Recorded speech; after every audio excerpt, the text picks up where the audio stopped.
No mês de maio, os trabalhadores receberam o novo salário mínimo aprovado em 1º de abril desse ano. Mas o valor de R$ 545 está bem abaixo do ideal para as perdas do trabalhador. Veja a análise do economista Lucas Gonçalves e qual seria então o valor ideal do mínimo. Vale ressaltar inicialmente que o DIEESE, que é o departamento estatístico, ele faz cálculos sobre qual seria o salário mínimo ideal brasileiro, considerando que aquele artigo constitucional que fala que o salário deve arcar com as despesas de lazer, saúde, educação e por aí vai. O nosso salário seria superior a R$ 2.000 e também comparando com o preço da cesta básica. Mas por que isso não acontece? Isso não acontece principalmente pela situação fiscal que o Brasil vive. Nosso país ele tem um inchaço tão grande nas contas públicas, ele gasta tanto e arrecada tão pouco no setor público, que isso acaba que emperra, isso acaba que impacta, é um empecilho nos demais setores da nossa economia. Então, só não é possível ter um salário maior hoje, observando a situação brasileira, porque isso traria muitos malefícios ainda maiores para as nossas contas públicas. E o salário mínimo, teoricamente, não tem culpa nenhuma disso. A grande culpa disso são os gastos aí jorrados com exuberância na área fiscal brasileira, na área dos salários aí do nosso executivo, judiciário, legislativo, que infelizmente trazem mazelas a todos os outros salários da nossa população. Então, infelizmente, nós, maioria populacional brasileira, somos impactados por aquela minoria que teoricamente está lá para nos representar. Então, vale a pena realmente uma reflexão sobre isso, vale a pena realmente sempre pensarmos um pouco mais nos nossos governantes, se estamos votando bem ou mal, porque isso impacta diretamente no nosso bolso. O aumento, o reajuste salarial, entendam isso, só não pode ser maior porque ele complicaria ainda mais as contas públicas. E por que ele complicaria ainda mais? Porque elas já estão complicadas pelo inchaço do nosso setor público, proveniente aí dos nossos representantes em Brasília ou na Assembleia Legislativa em Minas Gerais, em Belo Horizonte.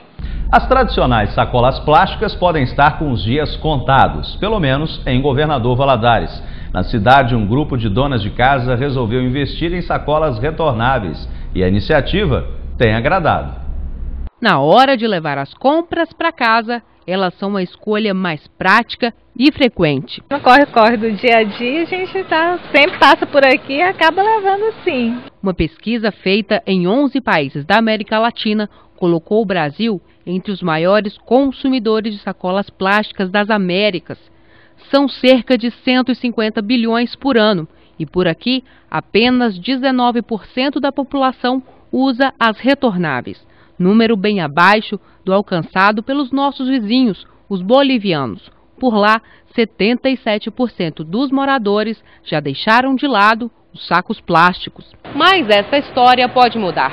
Um levantamento feito pelo programa Sustentabilidade, aqui e agora, do Ministério do Meio Ambiente, mostrou que 60% dos entrevistados são a favor da criação de uma lei que define as famosas sacolas plásticas. Em Governador Valadares, um grupo de donas de casa resolveu que era hora de mudar os hábitos. Criaram um projeto para incentivar o uso das sacolas retornáveis. Na rua hoje eu fiquei feliz de ver pessoas usando a sacola como mais um acessório, você entendeu? Não só para o supermercado, porque você vai na farmácia, você compra uma coisa, às vezes você vai numa feira, então a gente fica satisfeito de saber que deu certo e que os valadarenses, graças a Deus, pensam como a gente, o meio ambiente em primeiro lugar. Esta rede de supermercado apoiou a ideia. Aqui, as sacolas ecológicas foram colocadas em pontos estratégicos, iniciativa que já tem dado bons resultados. Em Valadares, são 4 lojas, nós colocamos no mercado em torno de 1 milhão de sacolinhas mês. Então é muita sacola. Então, na medida que o consumidor criar a cultura de usar a caixa de papelão, comprar sua sacolinha retornável, com certeza para o meio ambiente vai ser fantástico. E não foi difícil encontrar consumidores que já aderiram à campanha. É melhor, né, para carregar e a gente ajuda a preservar a natureza também, né?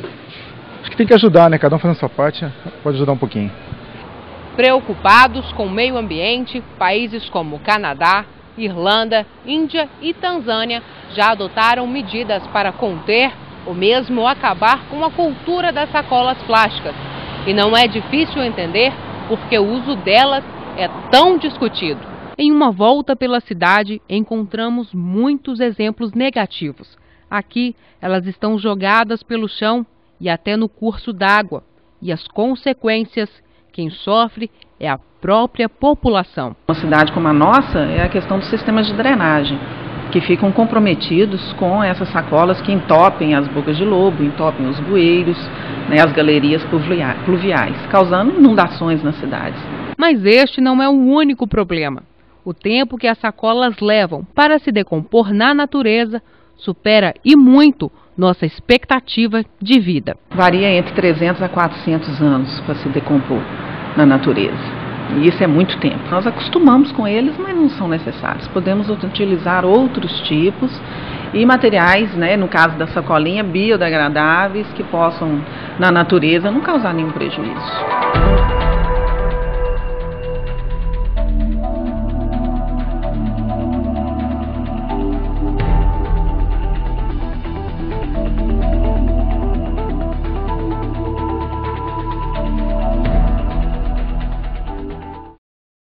A seguir, o segredo da Chantala, uma massagem milenar para crianças. O Jornal das 7 volta depois do intervalo.